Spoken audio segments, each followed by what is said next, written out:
All right, hi guys, thanks for tuning in to YouTube. Obviously this is a better forum to have conversations about important topics, and as we all know, there's a lot of important topics right now. And there's so many that fall under the umbrella of speaking out and speaking up and not turning a blind eye and being an upstander, not a bystander, which we talk about a lot on my Instagram. I talk about a lot in my house with my children. And I tell my children all the time, if you see something wrong and you turn a blind eye, there's really no difference between turning a blind eye and being the person that's doing the bad things. I mean, if you're not going to help, you're either on the right side of history or you're not. And I think right now it's really important we all band together and we're all standing on the right side of history, because sadly there are so many things going on that are going to destroy us if not. Don't mind me, I'm going to have to look at my phone a few times because I can't remember everything. But you know, as you all know, the president, or as I like to call him, the pussy grabber, aka the unpresident. He's not really the president in my eyes, but you know, whatever. When he first started running and campaigning, he spoke out against women. He degraded women based off of their looks. He was caught speaking to Billy Bush about just grabbing by the pussy. He has sexual harassment lawsuits against him, like many. The fact that any woman could vote for him is so disheartening as a woman.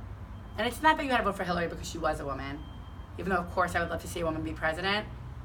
You shouldn't have, I'm not saying you should have voted for Hillary because she was a woman. I'm saying you shouldn't have voted for Donald Trump because he spoke disgustingly about women. And you're probably mothers, a lot of you, or you're gonna be mothers one day. Would you ever let your daughter marry a man that you heard in a locker room say, I just grabbed him by the pussy, and had like 20 sexual harassment lawsuits against him? Or I could be wrong with that number. I don't want to hear fake news. Google. This is all just for your information.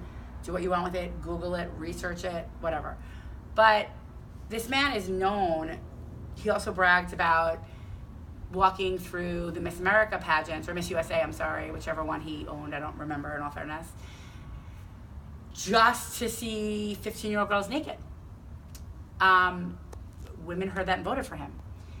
He then, what else has he done towards women? I mean, there's so many things. I mean, if you saw the interview of Obama and Trump talking about their daughters, and if you haven't, you should just Google Obama and Trump both talk about their daughters. It's so telling about the kind of man he is and the kind of person he is, and well, he's not even a person, but just what he stands for. And it's everything that our society is working against. It's like the boys club, the rape culture, and the fact that any woman could hear these things and think, hey, yeah, this is great. As a woman, I find it offensive, I have to say. And as he did all of that during his campaign, that some people, or many women, whoever it was, chose to turn their heads on, it's continued throughout now his presidency, or his lack of presidency, because he's not doing anything. But he has, gone after Kathy Griffin. I understand what she said towards him was derogatory, but let's be honest, all he does is make derogatory comments towards women all day and threatening comments towards everybody. I mean, he just retweeted a video of him hitting Hillary Clinton with a golf ball in the back of the head and her falling and being knocked out. That's who is representing our country right now. And a lot of his supporters will say, well, he didn't mean that, and what he meant was, if he can't speak for himself, he shouldn't be speaking for our country. So I'm really sick of the loophole, like, that's not what he meant, like, he meant, no, he's a grown man, he's a grown-ass man. He is the sitting president of the United States right now. If he can't speak for himself, if his words need to be translated by his supporters, if he can't speak for himself, he can't speak for our country. And people are not following this. And it is so scary. Every single day something new goes on, and people are not paying attention, or they're turning a blind eye. And that's what's the scariest thing of all, is this is how every atrocity and everything, every genocide in our history, in our society, in the world has happened. People turning a blind eye. How do you think every movement started? How do you think slavery started? How do you think the Holocaust started? How do you think, and I know I'm leaving other groups out, and it's not intentional, please nobody be offended if I leave you out today. I stand for everybody. Feel free to message me. If I left you out, I'll bring you up in the next conversation. I can't remember everybody, but I'm trying. But how do you think the Holocaust started? How do you think slavery started? You don't think it started overnight, do you? You don't think it was just like a, hey, let's just go after these people, and everyone was like, okay. It was little things, and these are the little things, there are little signs all over right now that people just are either scared to accept or in denial or don't care because they think it doesn't affect them or not smart enough to realize and connect the dots. I don't really know why people are not realizing and what's going on and why they're not more enraged. And if you think it doesn't affect you, that's just as of now, it might not affect you. And if you want a blatant lesson in hypocrisy and racism, can you imagine in 2008 if Obama, when he was running, was bragging about grabbing women by the pussy? And I hate that word, but I've grown to embrace it because our president said it, and it's part of his language. And he had 5 children from 3 women, and like 20 plus, again, Google that, pending sexual lawsuits. Do you think anybody would ever vote for Obama? So it's so disturbing to see what went on just from the women's point, with women, the way he spoke about women, the way he continues to speak about women. And you know that I speak up for women, you know, to empower and to motivate and to inspire. And this whole thing, this whole presidency, this whole administration is so disheartening.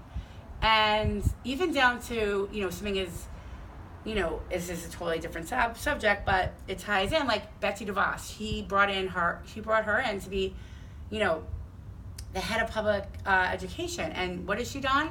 She's like defunded all public schools. The woman said that all schools should have guns in them to protect them against grizzly bears. I mean, this is what we're dealing with in this administration, and it's scary and it's frustrating. So that's just like a little thing with the women. Then let's move on to the Muslims. He wanted the Muslim ban. There was a ban, there wasn't a ban. Call it a ban, don't call it a ban. He speaks out of both sides of his mouth. He is supposed to be the president, he's supposed to be the leader, he's supposed to be uniting us. He is dividing us. And excuse me, I just burped, we all burp, it happens.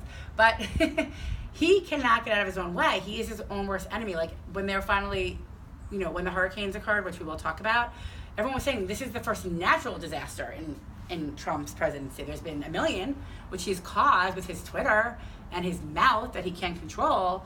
But when we got to the hurricanes and the earthquake in Mexico, these were the first, you know, real challenges he faced that were natural disasters. There were other disasters were his own fault.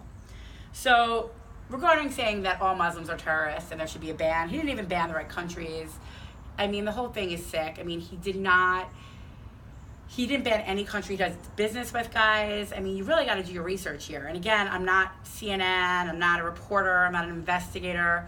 So I'm just trying to be informative. So take everything I tell you, Google it, and research it. Then we know about the Mexicans. He said that they were all drug dealers and rapists and that we were going to build a wall. First of all, generalizing any group of people based off of their religion, their race, their sexual preferences, you know, anything like that is blatant discrimination and exactly what our country stands against. And part of what makes America great is, you know, that we were a melting pot and it was so diverse and everyone was welcome. And everyone, sorry, I have dogs too. It's real life, guys. You know, that's what made America so great. And then he talks about building a wall. I mean, this man could not offend more people if he tried. I mean, he got in a fight with the president of Australia? Is that who he got in a fight with? Somebody from Australia. The president, was it? I don't know. But, like, who fights with Australia? And then, right after the bombings in London, he hung up on, like, I don't know, somebody, was it the mayor of London? I don't even know. I can't keep up. Again, I told you politics was never my forte. But now I've had to get involved because it's not politics, it's humanity. Then he moved on to the disabled. Anybody that could vote for that man after watching him mimic a disabled reporter, I have got to say that I think took the cake for me. There was literally nothing else I needed to see or hear.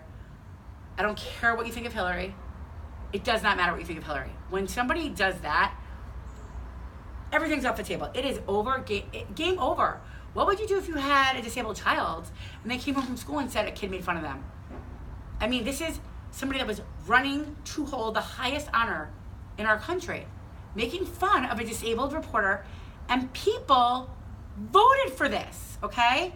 So the fact that anybody could be so heartless and so distant from emotion that they could watch a grown man running again to be the president, where what was used to be an honor in our country, the most respected position in the world, the president of the United States, you made a mockery of it. You made a joke of our presidency. You made a joke of our country. You made a joke of all of us by allowing this man to behave this way, and the rest of the world watched you vote for him. I mean, how do you explain that to your children? My children know that's wrong. A child will get kicked out of school for the behavior that he has shown. And there is nothing that anybody is doing to kick him out of the office. And he's doing nothing for the office. So now let's move on to, the transgender community. He took away their rights to use bathrooms. And obviously everybody knows the whole debate with transgenders in bathrooms, public restrooms. And of course there are always very passionate, people on both sides of it. But if you do your research, more senators have been arrested for their sexual conduct than transgenders in bathrooms. Transgenders, when they go to the bathroom, just want to pee.